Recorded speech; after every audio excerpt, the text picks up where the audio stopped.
On September 1st, 1939, Germany invaded Poland. On September 2nd, 1945, Japan formally surrendered to the Allied powers.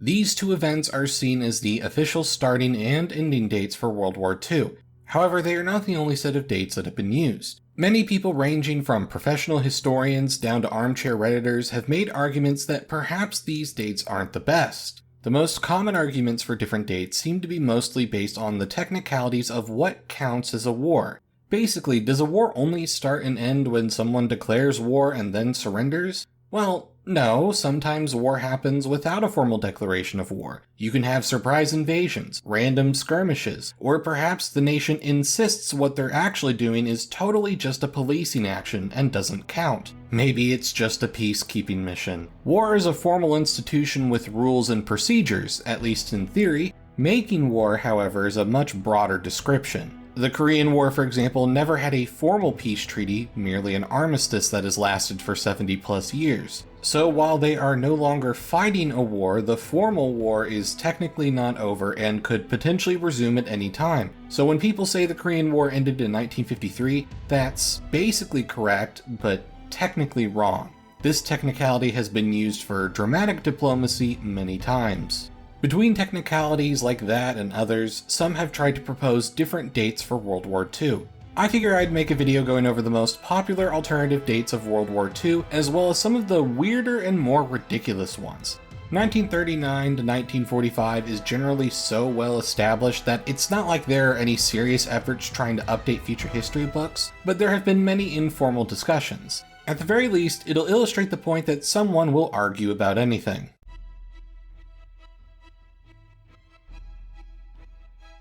The dates of 1937 to 1945 are by far the most popular alternate dates for World War II, the reason being the Second Sino-Japanese War. On July 7th, 1937, Japan began a full-scale invasion for all of China, beginning what is called the Second Sino-Japanese War. This war eventually merged into World War II once Japan joined the Axis powers and attacked the West, with China being a member of the Allies and now coordinating with British and American forces to defeat their common enemy. The Second Sino-Japanese War therefore ended the same time that Japan was defeated in World War II. Therefore, the logic is, since the front in China was the oldest ongoing front of the war, it should be considered the beginning of World War II. In addition, there is often a perception that China's contributions in defeating Japan are overlooked despite their combined military and civilian casualties being second only to the Soviet Union, in spite of the wide range of estimates. Why does their fight against Japan only seem to matter in the global effort after 1941 when Japan attacked Pearl Harbor? Well, truth be told, this is not the only situation where one war gets merged into another. For example, the 7 Years' War officially lasted from 1756 to 1763, but the front in North America, known as the French and Indian War, started earlier in 1754. Despite the British and French knowingly fighting each other with soldiers, they never officially declared war until war broke out in Europe in 1756. While Japan's invasion of China was also an undeclared war, it was much more of an all-out war than the sporadic fighting of the French and Indian War. But in this case, the main argument against the 1937 date is still a technical one. Japan was joining Germany's alliance, not the other way around. The Axis powers as a military alliance was established officially through the 1940 Tripartite Pact, also known as the Berlin Pact. While Japan and Germany had been cooperating diplomatically since the 1936 Anti-Comintern Pact, that was also a German initiative. Japan even briefly considered distancing their relationship from Germany due to the signing of the Molotov-Ribbentrop Pact, which promised non-aggression between Germany and the Soviet Union. But nevertheless, 1937 to 1945 is the most popular alternate set of dates for World War II. Despite technical objections, the high amount of overlap between the Second Sino-Japanese War and World War II certainly makes an understandable and compelling argument.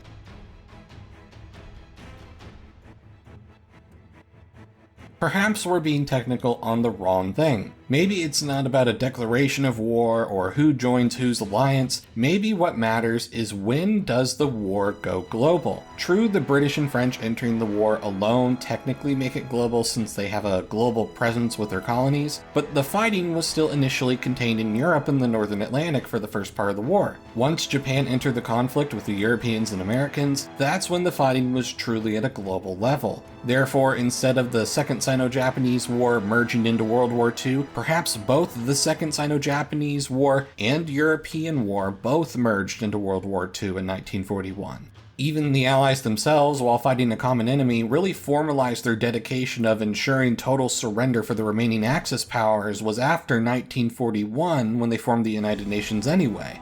But at the very least, the technicality of the war spreading to most continents and all oceans in 1941 has been enough to convince some people of this distinction. So, one of the central themes of World War II was the conflict with the Soviet Union. Even before Operation Barbarossa, both Germany and Japan made so much of their military and political alliances around the idea that it was necessary for them to contain and eliminate the Soviet threat. By that logic, some have argued that perhaps the border skirmishes between Japan and the Soviet Union should be the starting point of the war. After all, it was the first military skirmish between a future Axis power government and the Soviets, which conveniently bookends with the Soviet invasion of Manchukuo as one of the final events of World War II. While Japan never ended up doing a total invasion of the Soviets, there were factions that certainly wanted to, and they certainly had general plans for what to do if war broke out. While there were multiple skirmishes between Japan, Manchukuo, Mongolia, and the Soviet Union between 1935 and 1939, I decided to go with July 29, 1938 with the Battle of Lake Khasan. This was the first skirmish between Japanese and Soviet soldiers directly clashing that also started with a Japanese incursion into Soviet territory. Granted, it was over a border dispute, but it was still a significant escalation. The Soviets managed to push the Japanese back.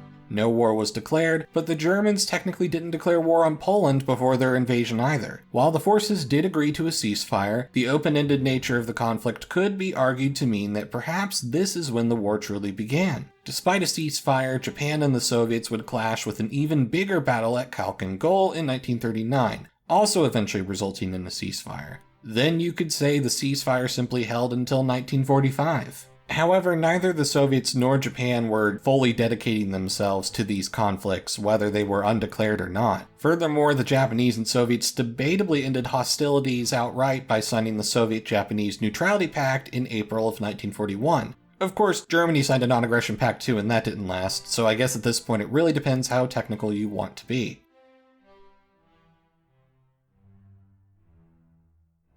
Some people have brought up the argument that perhaps the Spanish Civil War should be included in World War II. After all, it seemed to preclude things to come, as you had Germany and Italy supporting the nationalists with the Soviets supporting the Republicans. Kind of similar to the Japanese-Soviet border skirmishes, here you have a small side conflict with the factions already fighting each other, just under a proxy. This is a similar argument to making Bleeding Kansas the true beginning of the American Civil War due to the presence of pro-slavery and anti-slavery factions fighting each other before the South seceded. Similarly, today, the term Russo-Ukrainian War has been used to combine Russia's annexation of Crimea, the Donbass rebels, and the 2022 full-scale invasion as the same conflict despite very different levels of commitment during each phase and the pauses in between. Considering Spain was neutral after the Civil War altogether, though, it's easier to dismiss this. It makes for a poetic start to the war if you include it, but it doesn't really hold much weight, honestly. A lot of these arguments for alternative dates are based around belligerents already fighting each other before being dragged into World War II. Some have therefore used this logic to argue that the beginning of Italy's invasion of Ethiopia in 1935 should be the starting date of World War II. At first glance, this seems ridiculous. After all, no one militarily supported Ethiopia, and they surrendered in 1936, being annexed into the new Italian East Africa colony. But actually, fighting with the organized Ethiopian army continued for another year in the western portion of the country, and then a guerrilla resistance continued all the way through 1941. The guerrillas eventually received support from the Allies, who also liberated the country outright in 1941. Ethiopia then formalized joining the Allies in 1942, declaring war on Germany and Japan. So if you combine the guerrillas and organized armies together, you could argue that Ethiopia was in a state of war against at least one Axis power from 1935 to 1945. It's a stretch, but it has its supporters. The dates, though, are only going to get more absurd from here.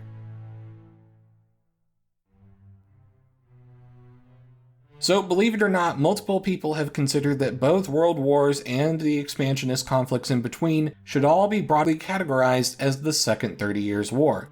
Multiple subwars? Check. Connected civil wars where some of the belligerents are fighting each other in proxy wars? Check. A general connecting theme of militarism, nationalism, expansionism, and competing philosophies? Check. You have some historical figures rhetorically supporting this idea, often making quips that the period between 1919 and 1939 was merely a 20-year ceasefire. Historians, however, generally reject this as simply being too broad. Several of the connected themes, such as expansionism or competing philosophies, in some ways are the theme of most wars if you think about it. While the original 30 Years' War had multiple subwars and starting points, it ultimately ended with the Treaty of Westphalia in 1648, which included every major party and rewrote the order of Europe. The Treaty of Versailles and the other World War I peace treaties did the same thing for after World War I. It's a very clear break. Maybe in history books in the more distant future they might use this term for the general time period, but no one seriously considers all of this solidly the same war. So this one is about as technical as it gets. The traditional end date of September 2nd, 1945 is when Japan formally signed a surrender document to the Allies. However, while Germany and Japan had surrendered and made peace by then, and the fighting was over, not every Axis power had officially surrendered and signed a peace treaty. Italy had effectively switched sides, while the minor Axis powers of Romania, Hungary, and Bulgaria had not formally signed peace treaties. Then of course you got Finland. In 1947, once the occupation zones of Germany had been set up and the world had had a tiny bit of a breather, the Allies decided to sit down and decide how to treat the others. The resulting peace treaties in 1947 dealt with each of the minor Axis powers redrawing their borders officially and establishing peace between them and the Allies. They were signed on February 10th and then became effective on September 15th. So, on a technicality, the state of war ended in 1947 for every Axis power. But if you wanted to really be even more technical...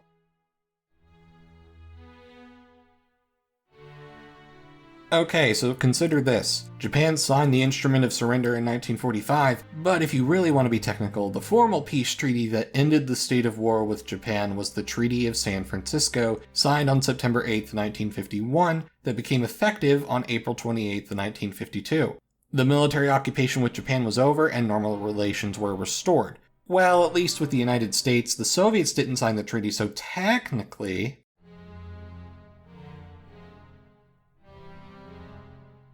On October 19, 1956, the Soviets and Japanese signed a formal declaration that ended the war between them and restored friendly relations. But you know, this kind of thing brings back the idea that maybe World War II was centered around war with the Soviet Union.